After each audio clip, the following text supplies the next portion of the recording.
இந்த டாஸ்மாக் மாதிரியே பல டிபார்ட்மெண்ட்லயும் மறுபடியும் சொல்றேன், கட்சி நிதின்ற பேர்ல அடிச்ச கொள்ளைய ஒண்ணு ஒன்னா கவர்மெண்டோட கஜானாக்குள்ளேயே கொண்டு சேர்த்துக்கிட்டே இருக்கிறாங்க. இப்பவும் சொல்றேன், மக்கள் பணத்திலிருந்து ஒரு பைசா கூட தொடமாட்டோம், தொடவும் விடமாட்டோம், தொட்டா விடமாட்டோம், இதுக்கு முன்னாடி தொட்டவங்களையும் விடமாட்டோம்.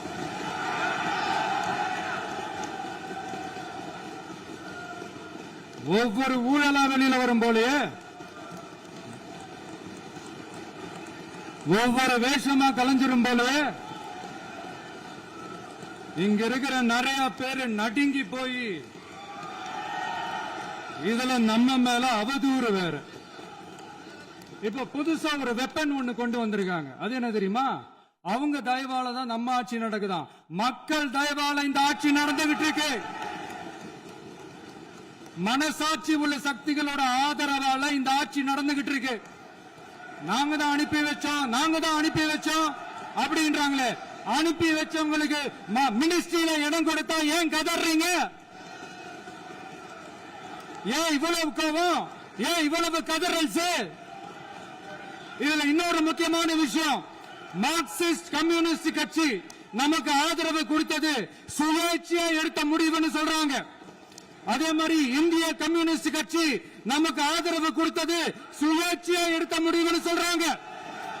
இதுல எங்க இருந்து நாங்க தான் அனுப்பி வச்சோம், நாங்க தான் அனுப்பி வச்சோம்னா புரியலையே.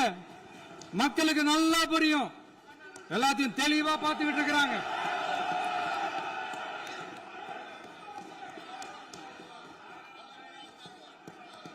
முதலமைச்சர் கண்டினியூ பண்ணலாம். மாண்பு முதலமைச்சர்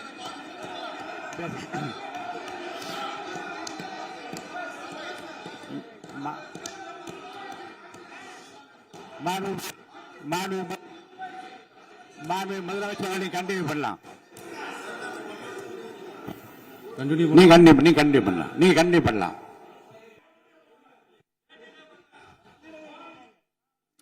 இந்த சமூக நீதி அரசு, சமூக நீதி அரசுன்னு சொல்றவங்களை பார்த்து கேட்கிறேன், நம்ம பட்டியலின சகோதரர்களுக்கு எத்தனை அமைச்சர் பதவி கொடுத்தீங்கன்னு கொஞ்சம் சொல்ல முடியுமா? ஆனா நம்மளுடைய அரசுல 8 அமைச்சர் பதவிகள் யாருக்கு? நம்ம பட்டியலின சகோதரர்களுக்கு. எல்லாம் நம்ம அண்ணன், நம்ம தம்பி, நம்ம தங்கச்சிங்க. அண்ணல் அம்பேத்கர் அவர்களுடைய கிட்டத்தட்ட 100 ஆண்டு கால கனவு இப்ப நிறைவேறி இருக்கு. நான் ஏன் கொஞ்சம் சவுண்டா பேசுறேன் அப்படின்னா அவங்களுக்கு கேட்கணுன்றதுக்காக, தப்பா எடுத்துக்காது. அதே மாதிரி பெண்களோட பாதுகாவலர் நாங்க தான் அப்படின்னு சொல்லிக்கிறவங்களை கேட்கிறேன், எத்தனை பெண்களுக்கு அமைச்சர் பதவியில இடம் கொடுத்தீங்க கொஞ்சம் சொல்ல முடியுமா? எங்க அரசுல 4 சகோதரிகளுக்கு அமைச்சர் பதவி கொடுத்திருக்கிறோம்.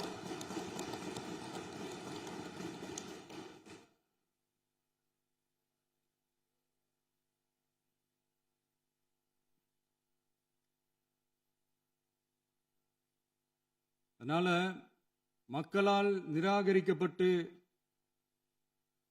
மக்களால் அகற்றப்பட்டவங்களுக்கு ஒன்னே ஒன்னு சொல்லிக்கிறோம், தப்பே செய்ய மாட்டோம், ஊழலே செய்ய மாட்டோம், நேர்மையா தான் இருப்போம், நியாயமா தான் இருப்போம் அப்படின்னு சொல்றவங்களால மட்டும்தான் கூட்டணி ஆட்சி அமைக்க முன்வரும். ஆட்சியிலையும் பங்கு, அதிகாரத்திலையும் பங்கு கொடுக்க முன்வரும். ஊழல்லையே ஊறி போனவங்களால இந்த கூட்டணி ஆட்சியோ, ஆட்சியிலையும் பங்கு, அதிகாரத்திலையும் பங்கு கொடுக்க முன்வராது. மெஜாரிட்டி இருந்தாலும் தரமாட்டாங்க, மெஜாரிட்டி இல்லைனாலும் தரமாட்டாங்க. கேட்டா ரெடிமேடா ஒரு பதில் ஒண்ணு வச்சிருப்பாங்க, கூட்டணி ஆட்சியை மக்கள் விரும்ப மாட்டாங்கன்னு. அதே மக்கள் தான் இப்ப அவங்கள பார்த்து சிரிக்கிறாங்க. நான் பதவி ஏத்த அன்னைக்கு கொஞ்சம் டைம் அவகாசம் கேட்டேன். எதுக்கு கேட்டேன்? நிதி நிலைமை எல்லாம் கொஞ்சம் மோசமா இருக்குது, அதெல்லாம் கொஞ்சம் சரி செஞ்சுக்கிட்டு படிப்படியா கொஞ்சம் கொஞ்சமா நான் கொடுத்த வாக்குறுதிகள்லாம் செயல்படுத்துவேன், அதுக்காக கொஞ்சம் டைம் அவகாசம் கேட்டேன். நான் ஏதோ வேற எதுக்காகவோ வேற யாருக்காகவோ ஏதோ அவகாசம் கேட்ட மாதிரி. அடுத்து இங்க சபையில இல்லாதவங்களை பத்தி பேச வேண்டாம்னு நினைக்கிறேன்.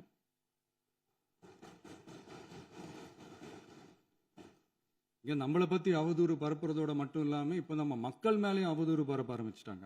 மக்கள் நமக்கு ஓட்டு போட்டது தப்பா, குடும்பம் குடும்பமா நமக்கு ஆதரிச்சது தப்பா. இது இப்ப இல்ல, நான் சொல்றது எம்ஜிஆர் அவர்கள் காலத்திலிருந்தே. அப்பவே அவர் ஜெயிச்சப்போ அதே மக்களை தப்பு தப்பா பேசுறது. மக்கள் என்ன பண்ணிட்டாங்க, எம்ஜிஆர் என்ன பண்ணிட்டாரு, எம்ஜிஆர் என்ன இது பண்ணிட்டாரு. 50 வருஷமா ஒரே டெக்னிக்கா.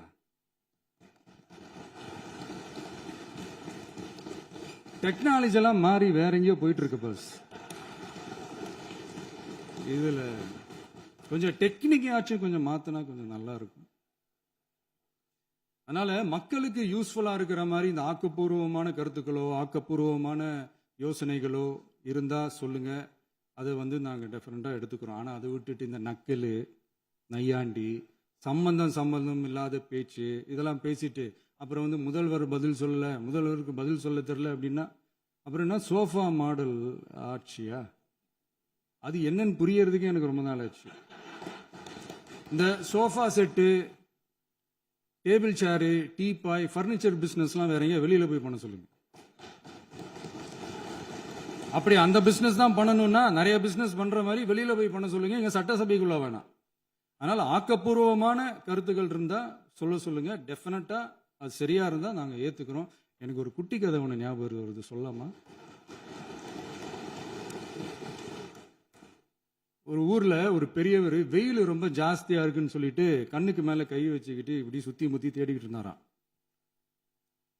அப்ப கூட இருந்த ஒரு சின்ன பையன் என்ன தேடுறீங்க அப்படின்னு கேட்டானா. அதுக்கு அந்த பெரியவர் சொன்னாரா, அது ஒண்ணு இல்ல தம்பி, உங்க அப்பா இங்கதான் இருப்பாருன்னு சொன்னாங்க, அதான் தேடிக்கிட்டு இருக்கேன். எங்க உங்க அப்பாவையா காணோம்?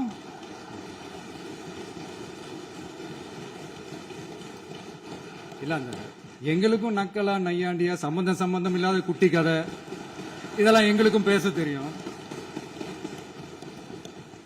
அந்த கதையில பெரியவர் அப்படி சொன்னாராம், தப்பா எடுத்துக்காதீங்க. அந்த கதையில பெரியவர் அப்படி கேட்டாராம். அதனால யாரும் இங்க டென்ஷன் ஆக வேணாம்.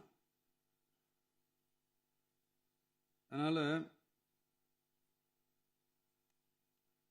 இன்னொரு இந்த என்னுடைய உரையை முடிக்கிறதுக்கு முன்னாடி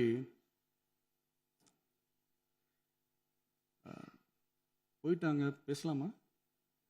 நிறைய உங்க கருத்துக்களை நீங்க முழுமையாக மன நிறைவோடு பேசலாம். டிவியில் பார்க்கலாம்.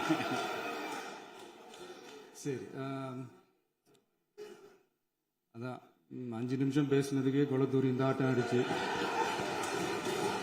பேசுனா அப்புறம் என்ன பண்றது?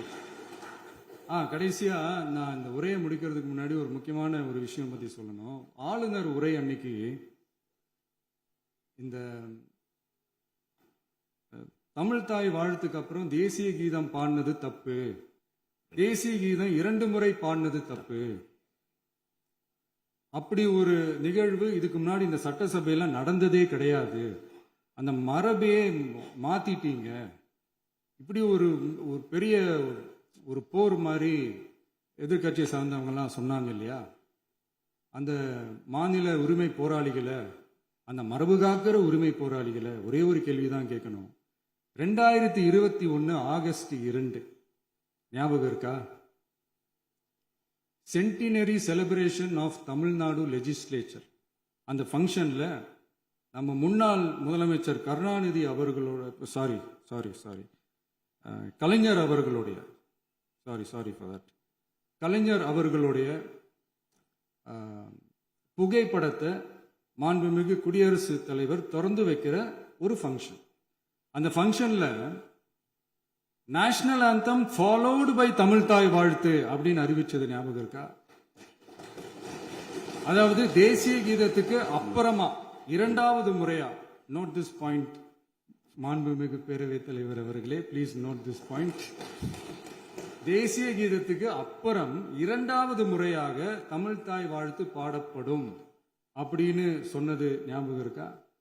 அதுவும் முத்தமிழ் அறிஞர் அப்படின்னு சொல்ற நம்ம கலைஞர் அவர்களுடைய அந்த புகைப்படம் வெளியிட்டு விழாவில் அவர் இருந்த இதே சபையில தமிழ 2வது இடத்துக்கு தள்ளினது யாருன்னு ஞாபகம் இருக்கா?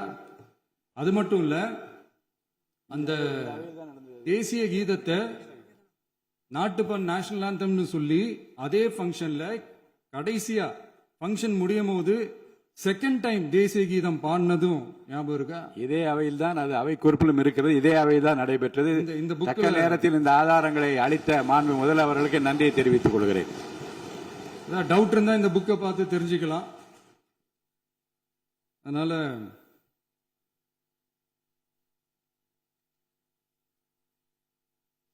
இதெல்லாம் கேட்டா என்ன சொல்லுவாங்கன்னா, அது ஜனாதிபதி கலந்துகிட்ட ஃபங்க்ஷன், அதெல்லாம் அப்படிதான், அதெல்லாம் கண்டுக்க கூடாது அப்படின்னு சொல்லுவாங்க.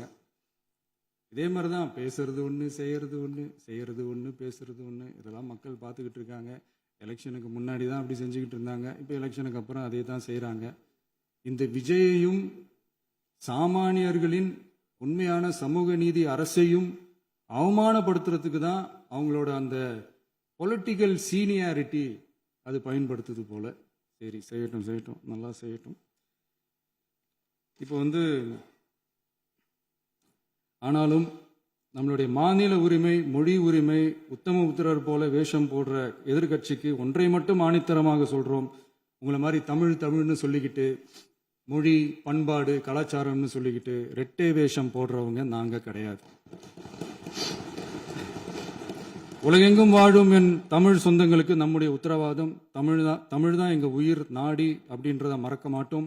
இப்பவும் சொல்றோம், மாநில உரிமையில எப்பவும் உறுதியா இருப்போம். அதே சமயத்துல அரசியல் வேற, ஒன்றிய மாநில அரசுகளுக்கு இடையே இருக்கிற நிர்வாக அணுகுமுறை வேற. இதுல நாங்க ரொம்ப தெளிவா இருக்கிறோம்.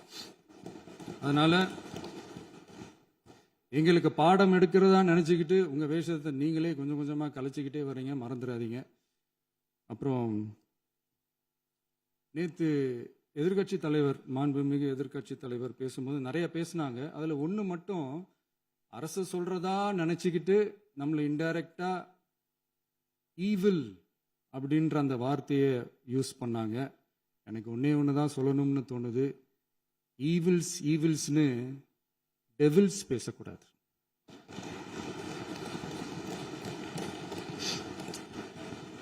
அவங்க இருந்திருந்தா ஒரு ஆக்ஷன் பண்ணணும்னு எனக்கு தோணுச்சு. எல்லாரும் போயிட்டாங்க.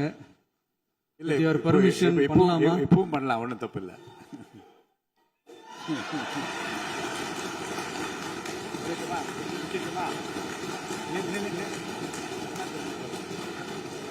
யார் சொல்ற?